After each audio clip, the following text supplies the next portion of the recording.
Hakuna Matata.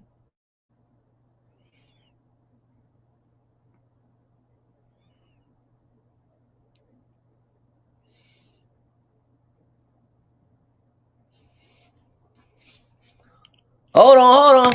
We them boys. Uh-huh. What I told you about them Cowboys? What I told you about my Cowboys? I told you they is dumb and they ain't nothing to play with. They are whoo-wee. What a game. They go out there and beat the Chiefs. I told y'all my Cowboys would beat the Chiefs. This is what I told y'all. Y'all ain't want to believe me. Y'all thought I was trolling. I wasn't serious. I keep trying to tell you. The Cowboys is making the playoffs whether y'all like it or not. It is what it is. They just went out there. Dak Prescott outperformed Mahomes. Yeah, I said it. He outperformed him. Dak was the better quarterback. CeeDee Lamb, he went back to his number one wide receiver status. George Pickens had a solid game, but CeeDee was unguardable. It was him and not, boy, I tell you, like a top 5 wide receiver out there, boy. Cowboys, the Chiefs thought this was going to be sweet, easy win, but nah, that's not what happened with my Cowboys. My Cowboys, you know what they did? Shout out to Quinn Williams, man, because he's making a huge difference. We lose Micah Parsons. Basically flip Micah Parsons to get Quinn Williams, to get Logan Wilson, to get a first rounder. We flipped them. We're getting pieces, man. The other D tackle from the Packers, name I can't think of right now, but we out here. One player has been fruitful for us. We get into these playoffs. Awesome. The Eagles are fraud. Mucho caliente basura. Because that this football game I just watched tonight on Black Friday, fraudulent. That team got a lot of problems, issues. That needs to be fixed. That needs to be addressed. Another team that's fraudulent. The Ravens are fraudulent. They frauds. They're pretenders and not contenders. I know it's a division game, but there's no way you're supposed to lose to Joe Burrow and the Bengals. There's just no way. With him, his number 2 not playing, Jamar Chase basically cooked your whole secondary, third dairy, your fourth dairy, cooked your whole team by himself. Yeah. We have a lot to talk about football. We had 4 games. We had 3 for Thanksgiving. We had the Packers and the Lions. And what a game that boy Jordan Love put on full display, boy, I tell you. We had the Chiefs and the Cowboys. And then we had the Bengals and the Ravens. That was a Sunday night football game. And today we had the Bears and Eagles. But let's get down to it. Let's get to it. The first game we're going to talk about today is this Packers and Lions game. The game was very winnable for the Detroit Lions, but they ultimately got outplayed. Jordan Love, 18-30, 234 yards, 60 completion with 4 touchdowns. Yeah, 124. 124 passer rating. He just carved up the defense, man. Wicks looked like he was the number 1. Christian Watson, big body, his big play receiver. He targeted him 10 times. He got 4 receptions, 80 yards and a touchdown. Wicks had 2 touchdowns. Romeo Doubs had 4 for 20 and a touchdown. Jordan Love, one thing I'm going to say about that boy Jordan Love, he doesn't have there isn't a true dominant wide receiver 1 on this Packers team, as y'all can see. Your big play is Christian Watson. Romeo Doubs is your, I don't even know what to call him. He's like basically number 2. And Wicks is your, when this game, he was the playmaker, the go-to guy. They did draft the first rounder, but he's barely seen the field. The Matthew Golden, vertical threat, can stretch out the field. Christian Watson is, I would say, the number 1 in this offense. Jordan Love likes to throw it to him. He's a big body receiver. When you need a big play, he's looking Christian Watson's way 9 times out of 10. I think that's his favorite receiver. The Lions, Jared Goff, 256 yards, 2 touchdowns, no picks, 132. Jamar Gibbs, 20 attempts with 68 yards. Dave Montgomery, 8 for 32, and a touchdown. Amon St. Brown went out in the second quarter. That was it for him. He didn't play for the rest of the game. He was out on injury. Williams is one of the most agitating players I have ever seen in my life. He's very annoying. And let me tell you why he's annoying ultimately. When you watch the Lions play, you have no Sam Laporta. Amon St. Brown goes out. Jameson Williams. If you have a fantasy, he's the most frustrating player you ever see. Last week he had a 0-0-0 game. Then this game he has 144, and a touchdown for 10 targets. So basically, he's your number one. While Amon St. Brown is out, he becomes your number one. Now, with him being your number one, Dan Campbell does not. He should be used more in this offense as a number two. I think he's very misused in this offense. I think Dan Campbell doesn't know what to do with J-Mo. He's one of the fastest receivers. He's a deep threat. He can stretch out a defense. He's fast north to south, east to west. He's a speedster. And Dan Campbell doesn't use him right in this offense. I think more plays should be run for him. He should be doing way more than what he's doing in this offense. Then week to week, you don't know which version you're going to get a Jameson Williams. You don't know week to week. One week he looks like a competent receiver. Next week he doesn't. Next week he's getting 8 targets. One week he's getting 8 targets. The following week he's getting 3. And then the next game he gets 0. So there is no consistency with his targets at all. And this Dan Campbell run-heavy offense. Can somebody tell Dan Campbell it's okay to not go for it on 4th down? It's literally okay. Dan Campbell just wants to go for it on 4th down every single time. All right, Dan, we get it. You like going for the 4th down. You're gutsy. You're going to do what needs to be done. Sometimes you just take the points. Just take the little field goal and call it a day. But this game was very back and forth. Ultimately, Green Bay got the job done. They look like the better team. As far as this division goes, the NFC North, between them and the Packers, it's hard to say who's going to win this division. I think it's ultimately going to come down to a game between the Bears and the Packers. Whoever wins that division game, I think that's who wins this division. Because they're both, you got the Bears who are 9-3, and they just won. And then you got Green Bay who's 8-3-1. That tie with the Cowboys week 1 is so utterly disgusting. But yeah.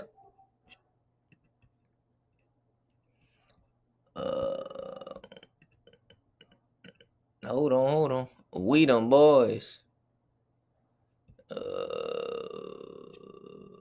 me just go to scores. Then we had the Chiefs and the Cowboys, and this was a game of domination. My Cowboys, man. Patrick Mahomes had 23 completions, 34 attempts, 261 yards, a 67 completion with 4 tutties, 3 sacks, and 129. Kareem Hunt didn't get nothing much going on the ground, 14 for 58 yards. Patrick Mahomes rushed 3 times for 30. Rashid Rice was cooking Diggs or whoever was the number 1 corner. I'm pretty sure it was Diggs. He's getting cooked all night long. Rashid Rice had 8 receptions, 92 yards, 2 touchdowns. Xavier Worthy, another guy who's not used in the offense correctly. You got this speedster. You barely use him. 4 for 61. Travis Kelce, 5 for 45 with 1 for a touchdown. The problem with Patrick Mahomes this season and why he's a fraud, and I'm never forgiving y'all for putting him in conversations with Tom Brady, which he should never been in to begin with. The Chiefs are in trouble of missing the playoffs.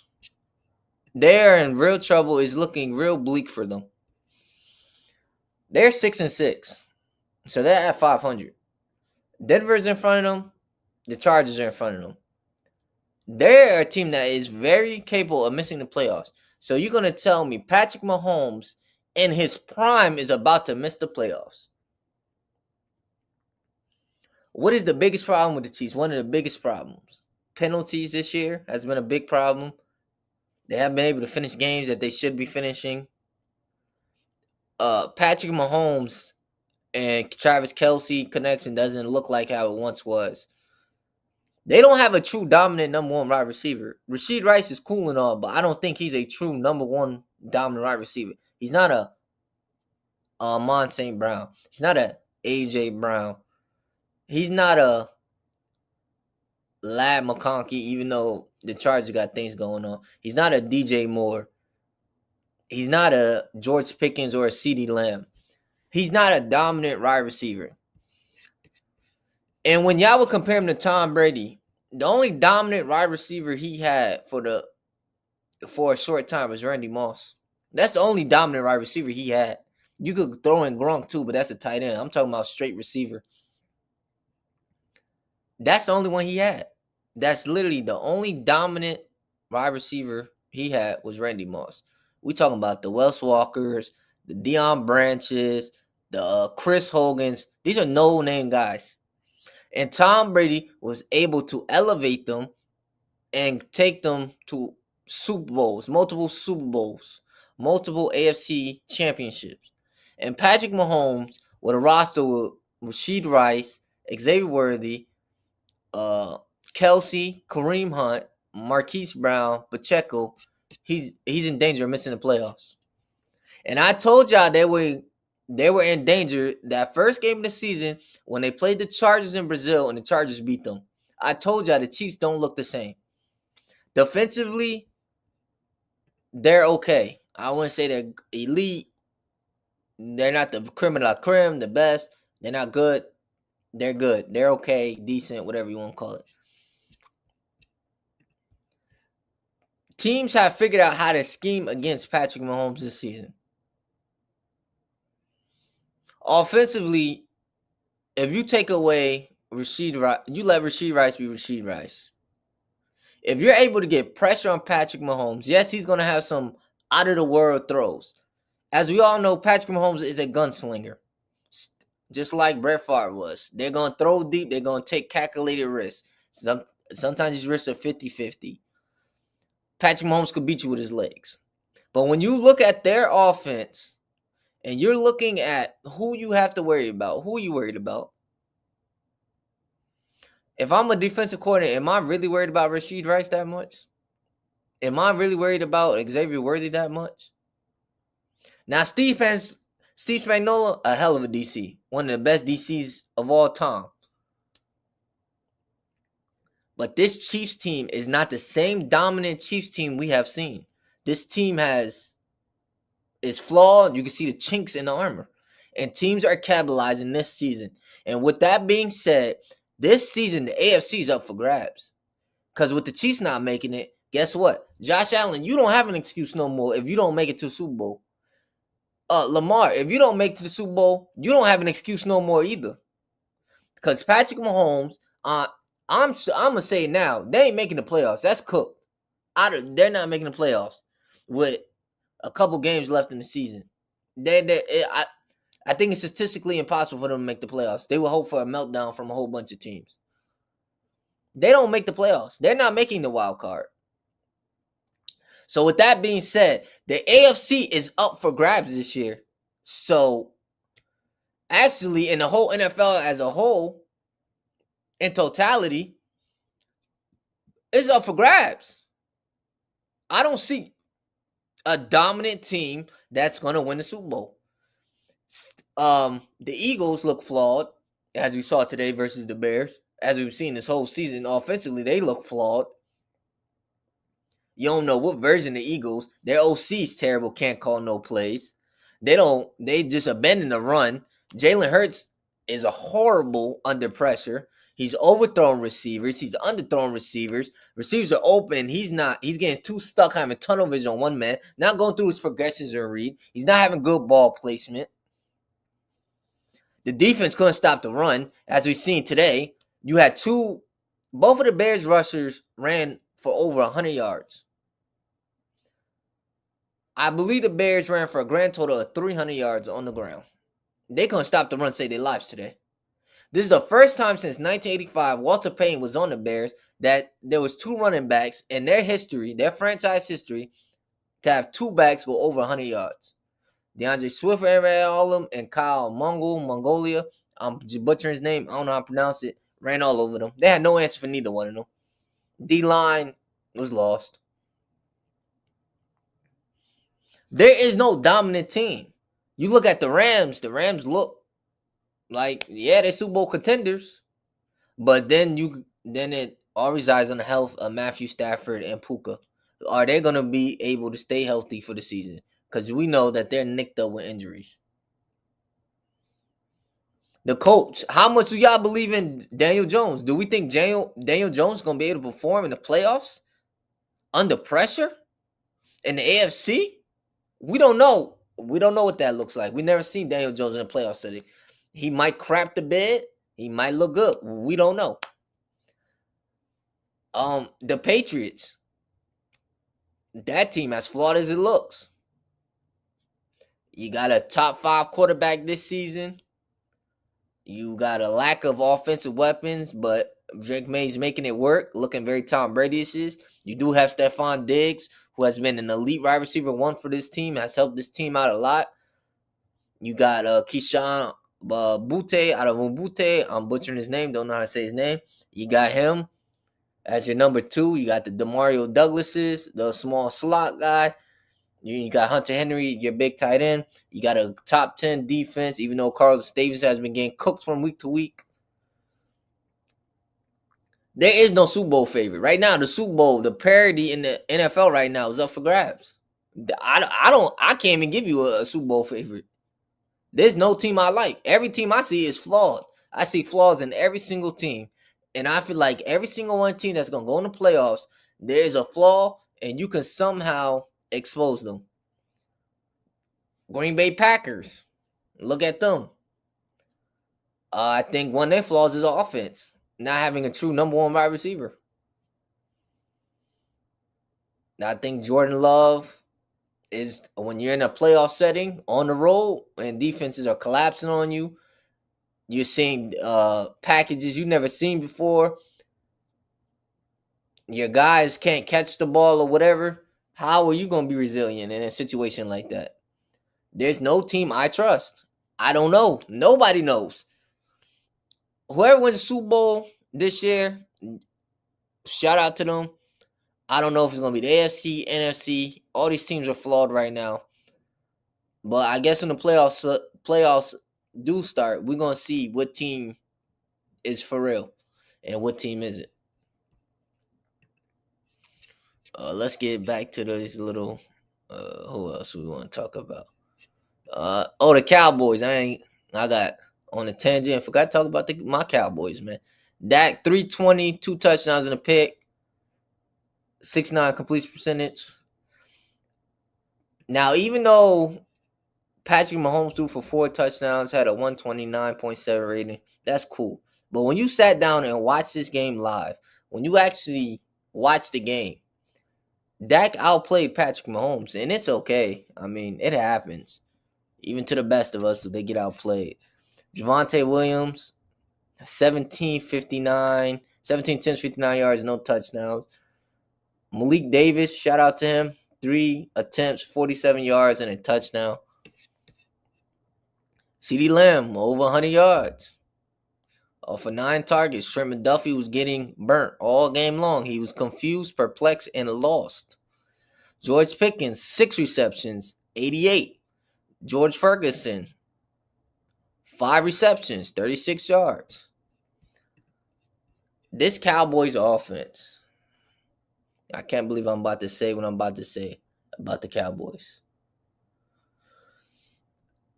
The Cowboys, this might be the best offensive Cowboys team we've seen in a while. This might be their best offensive team of all time. We've seen them have the great Michael Irvin, the great running backs when they were winning Super Bowls. But when you have CeeDee Lamb and George Pickens as your 1 and 2, 1A, 1B, that opens up the field so much for you, it's ridiculous. because now defenses have to scheme for one of these guys. Who are you double teaming? You can't double team both of them. And whatever guy you choose to double team, that's the guy that's going to go off. The other guy is the one that's going on.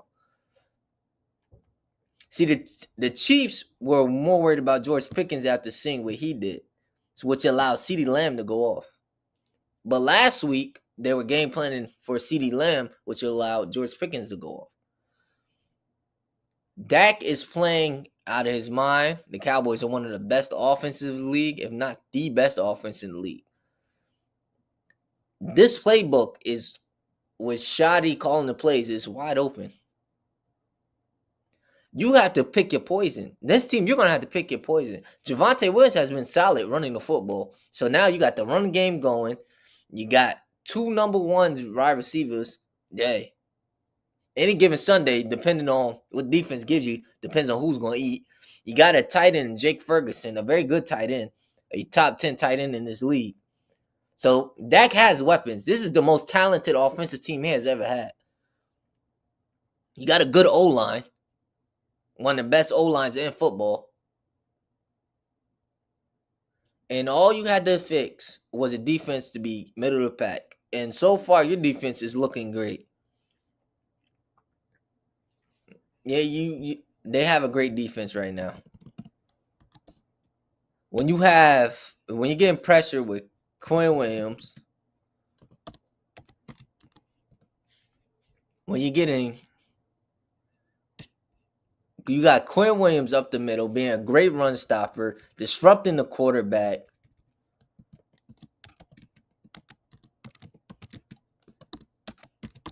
And you got Diggy Zua, another good D lineman. You got him coming in.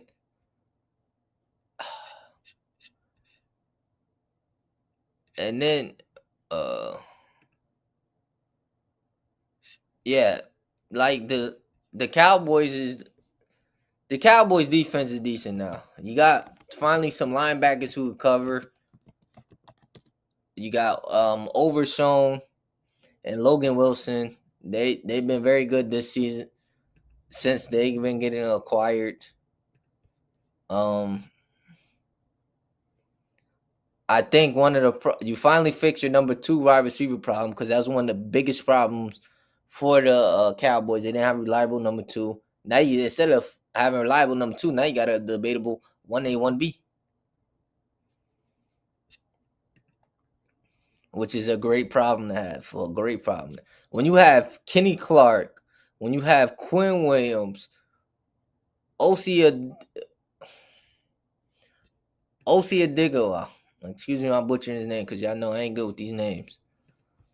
When you got these guys, when you got Dante Fowler, Kenneth Murray Jr., Logan Wilson, Overshown, Deron Bland, even though you got Sean Rowe Jr., which I believe is a rookie. No, he's not. Is he a rookie? Yes, you got the rookie who has something to prove.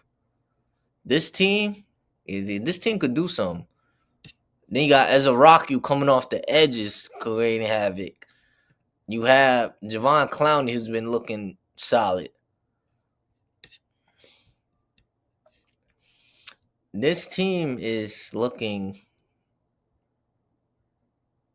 very, very scary.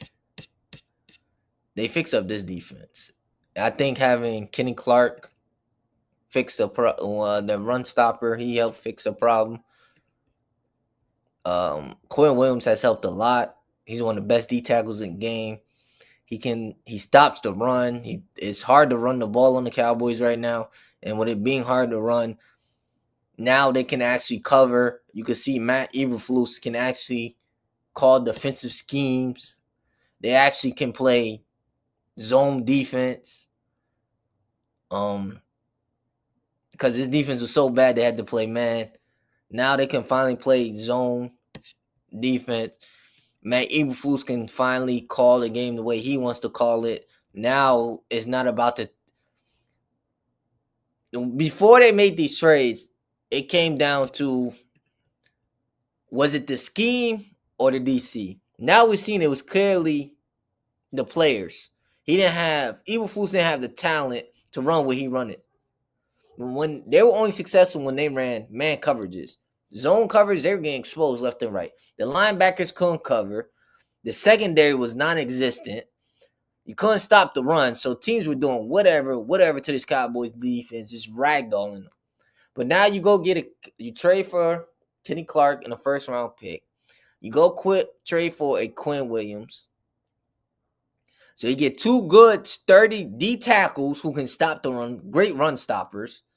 Quinn Williams can also put pressure on the quarterback, just move linemen out of his way. Say, excuse me, pardon me, good sir. It's time. You upgrade your linebacker room a little bit by you get Demario Overshown back. Logan Wilson, you trade for Logan Wilson. So now you got linebackers who can actually cover, run north to south, who can east to west, high IQ. So now you have Eberflus can run the scheme he wants to run because now he has high talented level players.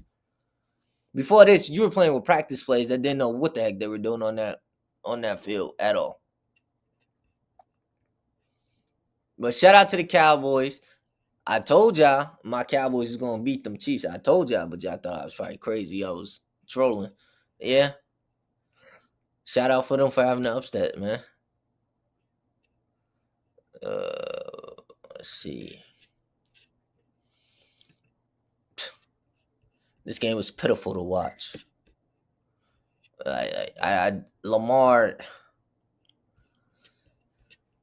First, this AFC North division is just ugly to look at. It's very ugly. Because if you look at it from a talent standpoint, the Baltimore Ravens is the best and most talented team in this division. If we're talking about all around teams, the Ravens are the best. But with that being said, you can't count out Pittsburgh, even with Aaron Rodgers and Mike Tomlinson, because they find ways to win division games. That's how they do what they do. Mike Tomlin just finds ways to win games. On top of him finding ways to win games, excuse me, he just finds ways to win games. One of the biggest problems with the Steelers is they don't got a number 2 wide receiver. I don't know why you traded George Pickens away, but yeah, that was a stupid move. That's gonna hurt you a lot. And then the even bigger problem with the Steelers that people don't talk about, the Steelers are never gonna be bad enough. This is the worst part in sports, meaning a mediocre team. This is the worst thing you could ever do in sports. Because the Steelers are never gonna be bad enough to where they can draft a high lottery quarterback or receiver for their team. They're never going to be that high. They're always going to be that middle of the pack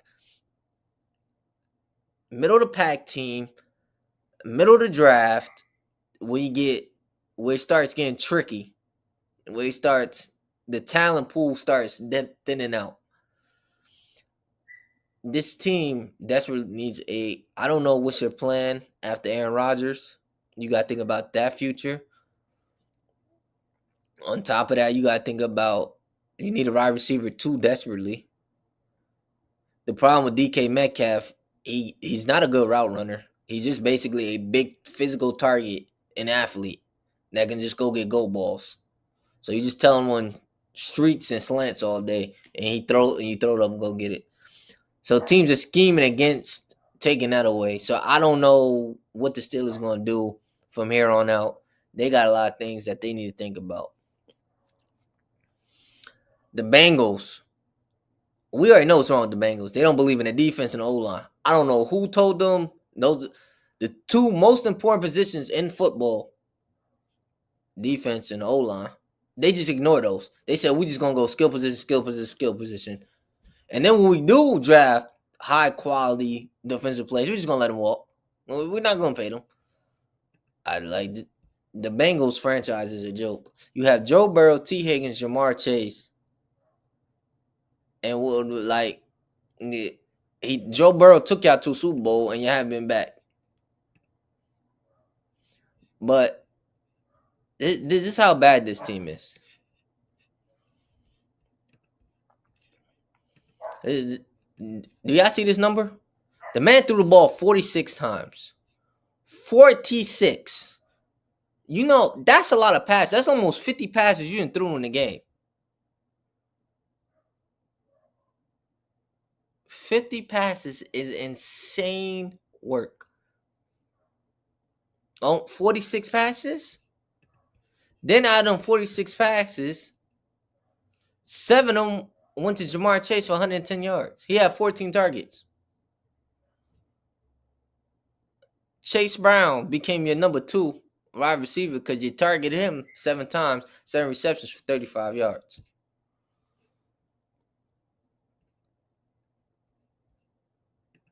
Chase Brown getting all these all-purpose yards. I'm shocked he's able to get these all-purpose yards. I really am. The Bengals O-line is mucho caliente basura. And the fact that the Ravens couldn't capitalize on that bad O-line tells me a lot about this team. This team is fraudulent. Lamar Jackson just looked terrible in this game. I don't know what he was doing. I think he don't even know what he was doing.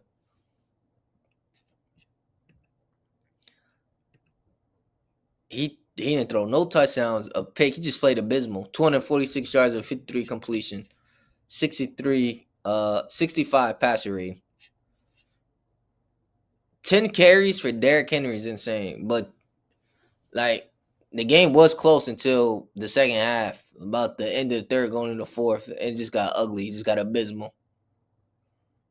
John Harbaugh might be another overrated coach we need to have a conversation about. But yeah, 10 attempts for 60 yards. Come on, y'all gotta do better than that. Isaiah Likely was the best wide receiver, 5 for 95. Mark Andrews, 4 for 47. D-Hop had 2 for 25. Zay Flowers, 2 for 6. He targeted him 7 times. Sharp Bateman. Again, the Ravens got another problem. They don't draft wide receivers well. Go get wide receivers. They need an elite wide receiver 1. I get it. You run a run-heavy scheme, but you still need a dominant wide receiver 1. You need to go get a player similar to A.J. Brown.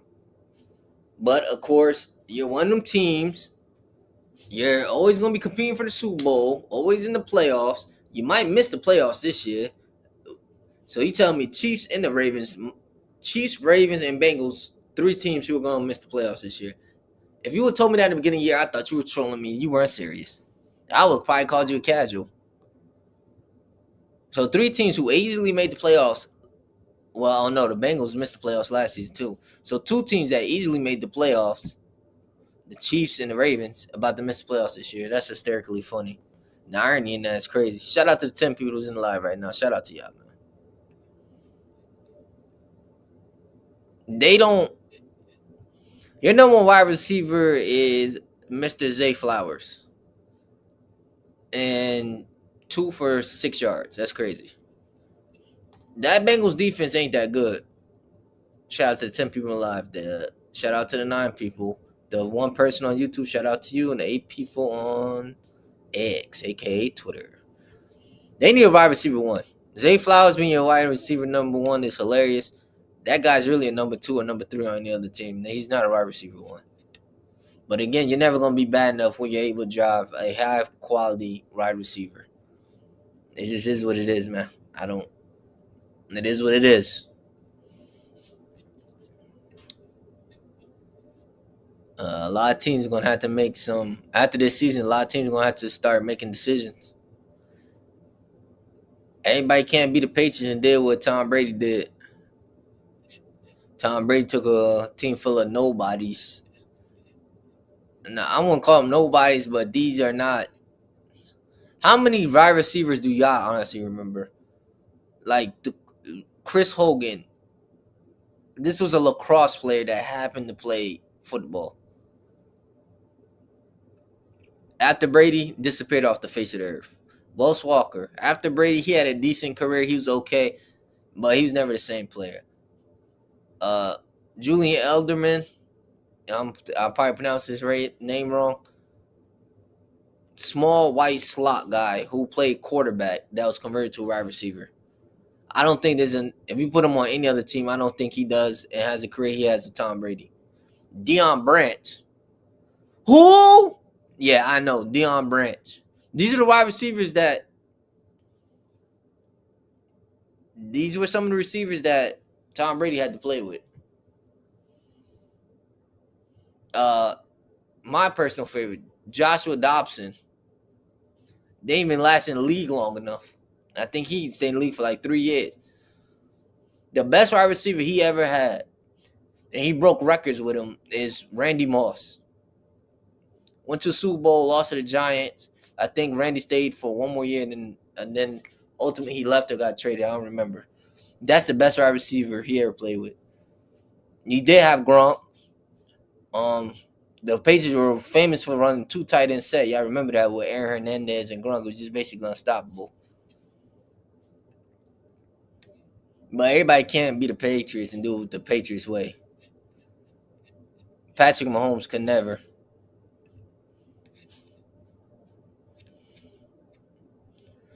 Um, the Eagles' run defense in this game, pathetic. Shout out to the Bears, OC and head coach. Can't think of the head coach name right now. Ain't gonna lie to y'all. Shout out to 12 people in live. Kyle Mongolia, I'm butchering his name. Out of 22 attempts, had 130 yards and a touchdown. He was averaging almost 6 yards a carry, which is insane. DeAndre Swift had 18 attempts for 125 and a touchdown. He was averaging 6.9, almost 7 yards a carry. So between these two guys, you were averaging 13 yards per carry. 6 plus 7, 13 per carry. Caleb Williams didn't have to do much. I ain't gonna lie to y'all. When your run game and these elite running schemes, elite running packages, Caleb Williams didn't have to do nothing. He ain't threw the ball 36 times. He probably could have threw it less than that. He didn't have to do much. Because the way this O-line was open up rushing lanes and just finding ways for their running backs to get open, yeah, crazy. Cole Kmet, 336 and a touchdown. Like I said, he didn't have to throw the ball much at all. Jalen Hurts. Jalen Hurts is very hard to defend as a quarterback because I thought he was top 10, but the more and more I watch him, I don't know if it's the OC or him at this point. Offensively, this bad play calling. I don't know what that OC is calling over there, but he's mucho galante basura. And then Jalen Hurts ain't no better because he has horrible ball placement. He's overthrowing receivers, underthrowing receivers. He's getting so stuck on one receiver having tunnel vision, he's forgot another guy's wide open.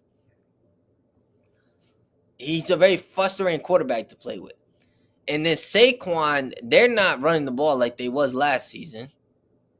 4.3 yards a carry, 13 for 56 yards.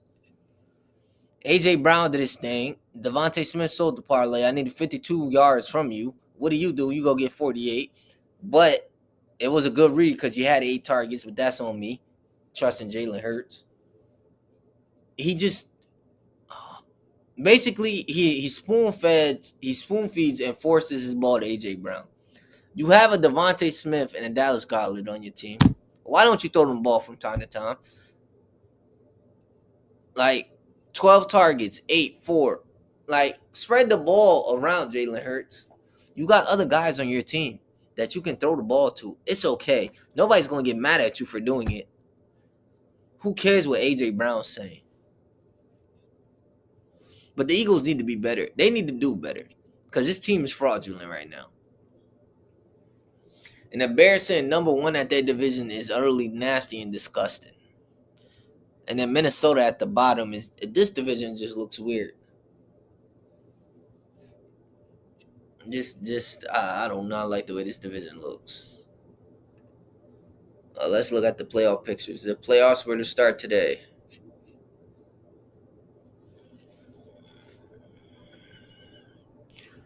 Patriots basically locked up a playoff spot. Then they got the Giants. The Broncos at Washington. So let's look at the AFC. You got the Patriots, AFC East, leading the division. They probably gonna win out that division.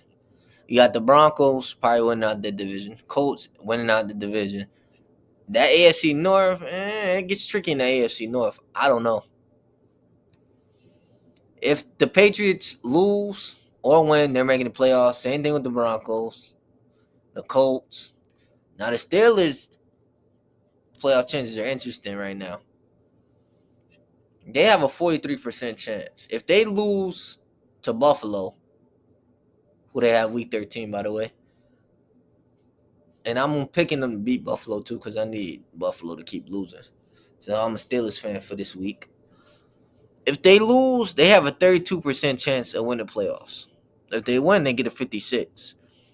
So they need to beat Buffalo.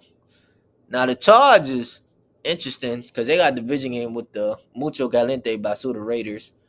I just read a report on Marion Hampton will not be playing. If they lose this game, the chance go to 44. If they win, 71%. Currently, they're sitting at 65. So from 4 down, these teams need to win. They don't have no room to lose. Jaguars, they're at 74. If they lose to Tennessee, a division game, AFC South.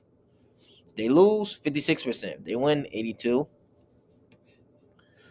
Now the Bills will be on the 7th seed. If they currently have an 83% chance to make the playoffs. If they lose, goes down 72. If they win, goes down 92. I'm picking them to beat the Steelers. Now,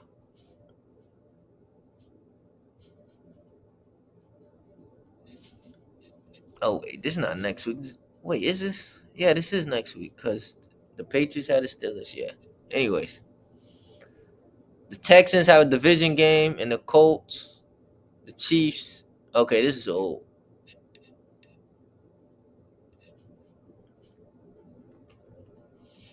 But yeah, but most of these teams. Yeah, I gotta look at the schedule. But yeah, these teams, the Texans, the Chiefs, the Ravens, the Dolphins, Bengals. The Titans are eliminated. The Titans are about to be eliminated. Jets about to be eliminated. Raiders about to be eliminated. The Browns about to be eliminated. The Bengals, the Dolphins. The Ravens have a 61% chance. The Chiefs have a 38% chance of making the playoffs. And the Texans have 65. So basically, top three is basically locked up. And after that, it starts getting real shaky in the AFC. NFC, the Rams basically got that locked up. The Bears got it locked up. They're making the playoffs. The Eagles that got it locked up. The Bucks got it locked up. Win or lose, the Buccaneers are making the playoffs. Seattle Seahawks, win or lose, they're making the playoffs. The Packers got it locked up. And the Niners has it locked up for right now. The Lions have a 42% chance of winning. The Cowboys have an 18% chance. So the Lions and the Cowboys, they have very interesting. I believe the Cowboys play the Lions next week. I gotta look at the schedule. But these are important wins. The Cowboys have to basically win out their schedule, and I think the Lions gonna have to win out their schedule too. Panthers eliminated, Falcons eliminated, Vikings, Cardinals, Commanders, Saints, all mucho caliente basura. They should be eliminated. Let me see. Let's look at the schedule.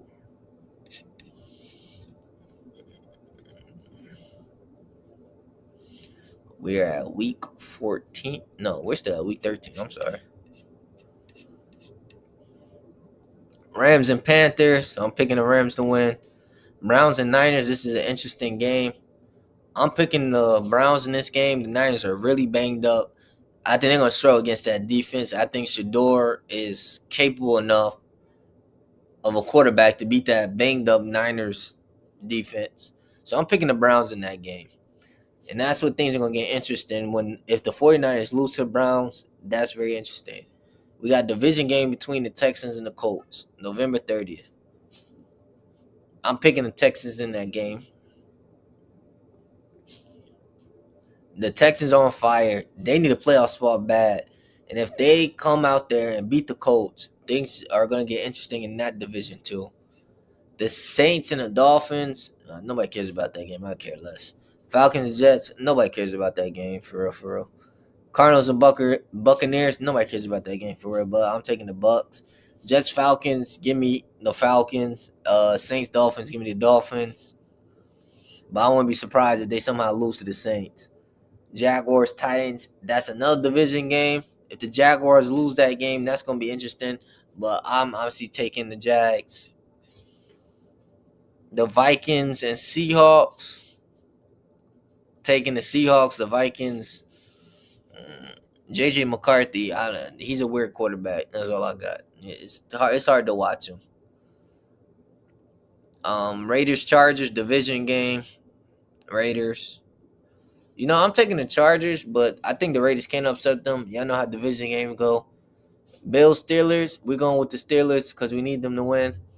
Sunday Night Football, we got the Broncos and the Commanders. Obviously, we're taking the Broncos. And then we got the Giants and the Patriots. Obviously, we're taking the Pats. And that Monday night ends week 13. Shout out to the 12 people that's in the live right now. But yeah. We got NBA games on today.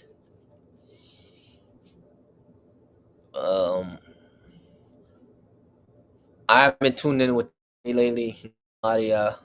It's football season. I've been tuning in watching football. Football takes priority over basketball. And we all know the season don't start until when? The season don't start until after All-Star break. But shout out to the Thunder. They're the best team. They're going back to back. Shai is winning MVP. Shai is the best player in the world.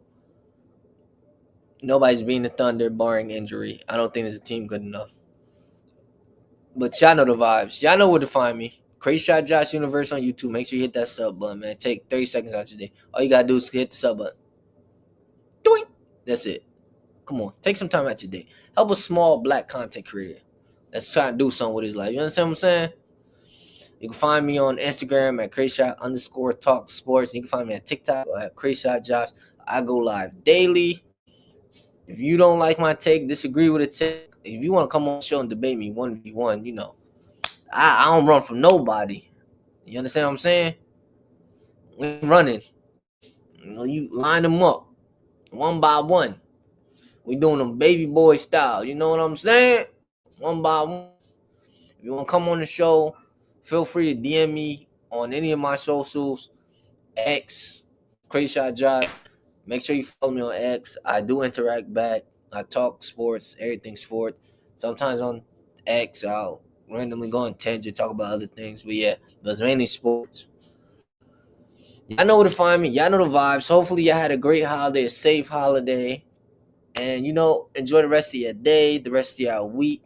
I'm out of here. Y'all will see me next week. Same time, same place on... I don't know if I'm live. Wednesday, Thursday is gonna be one of them days. I don't know yet. But make sure you have the notifications on, man. I hope you guys had a great holiday, a safe holiday. I hope you ate real good, slept real good. Got a little something on the side, you know what I'm saying? I'm out of here. Y'all stay safe, man. Make sure to tune in. Shout out to the 10 people that are in the live that watch. Shout out to the people who came in and supported. Shout out to everybody who supports the kid. I love y'all. I'm out of here. Y'all enjoy the rest of y'all day, rest of the week. I'm gone.